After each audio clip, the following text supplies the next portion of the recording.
Episode ke-8. Janji yang mengiris. Hari itu, rumah besar milik Aditya Chandra tidak seramah biasanya. Suasana yang terang tidak mampu menutupi hawa dingin yang memenuhi ruang keluarga. Maria Mandhari berjalan mondar-mandir. Wajahnya ketat, matanya merah karena marah yang ditahan-tahan. "Kamu ingat baik-baik, Mas." Suara Maria akhirnya pecah. "Gara-gara Kiana, kamu dipanggil sekolah lagi. Kamu nggak lihat Molly? Dia baru 12 tahun. Masih kecil, masih butuh perhatianmu." Aditya duduk di sofa, kepalanya tertunduk. Ia bukan hanya lelah secara fisik tapi juga lelah secara batin. "Maria, tadi aku ke sekolah karena mereka bilang ada kesalahpahaman. Mereka salah paham sama Kiana. Aku cuma ingin..." "Kamu cuma ingin apa?" potong Maria dengan nada meninggi. "Menjaga perasaan anakmu yang sudah besar itu. Dia kan sudah SMA. 15 tahun. Dia sudah besar, Mas. Gak usah kamu urusin terus." Aditya memejamkan mata keras-keras. Kalimat itu menusuknya. Aku cuma ingin minta maaf karena waktu itu aku sudah membentaknya." Maria tertawa sinis. "Minta maaf?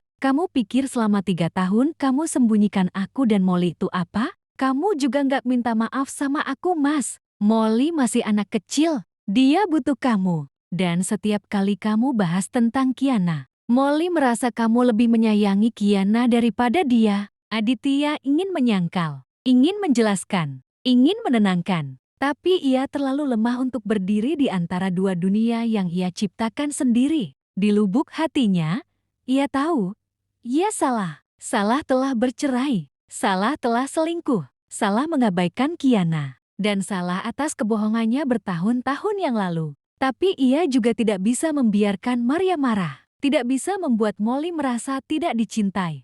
Di balik pintu kamar, seorang gadis kecil dengan rambut panjang menempelkan telinganya. Molly Marisha, usianya baru 12 tahun, tapi hatinya sudah dipenuhi benih cemburu yang dalam. Ayah sama mama berantem lagi, dan selalu saja gara-gara Kak Kiana, bisiknya lirih. Ia menggigit bibir, hatinya panas. Bukan hanya benci yang teramat dalam tapi juga takut. Takut ayahnya kembali peduli pada anaknya yang lain. Takut kehilangan perhatian satu-satunya yang ia punya. Mata Molly memerah. Ia masuk kamar, lalu meraih selimut kecilnya dan berpura-pura terbaring lemah. Ia ingin berpura-pura sakit agar ayahnya kembali menyayanginya. Hanya dirinya yang harus dinomorsatukan. Napasnya dibuat naik turun seperti sedang sakit.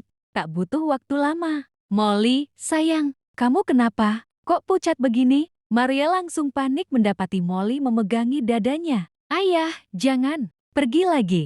Jangan tinggalin Molly lagi," ucapnya lirih penuh sandiwara. Aditya tersentak. Ia menatap putrinya yang tampak kecil, rapuh, dan ketakutan. "Molly, sayang, ayah nggak kemana-mana. Ayah di sini, selalu di sini untuk kamu." Maria memeluk bahu anaknya. "Kamu lihat, Mas. Lihat, Molly sampai stres begini. Kamu harus tahu siapa yang terpenting sekarang." Aditya berlutut di samping ranjang, memegang tangan Molly yang gemetar atau pura-pura gemetar. "Maaf ya, sayang. Ayah janji." "Janji apa?" "Ya." Suara Molly lemah, tetapi matanya mengintip reaksi ayahnya. Aditya menelan ludah. "Ayah nggak akan menemui Kak Kiana lagi." Seketika itu, Molly tersenyum kecil, senyum kemenangan. Tapi ia sembunyikan di balik selimut, pura-pura lemah lagi. Maria mengangguk, puas. Ia menatap suaminya dengan tatapan yang halus tapi tajam. "Terima kasih, Mas, untuk Molly. Kamu harus tegas. Jangan sampai Kiana menghancurkan keluarga kita lagi." Aditya tidak menjawab. Ia hanya menunduk, mengusap wajahnya dengan kedua telapak tangan. Karena ia tahu, janji itu bukan hanya mengiris Kiana, tapi juga mengiris dirinya sendiri. Di ruangan yang terasa seperti sangkar itu, Aditya merasa untuk pertama kalinya, ia telah kehilangan dua hal sekaligus. Salah satu putrinya, dan dirinya sendiri.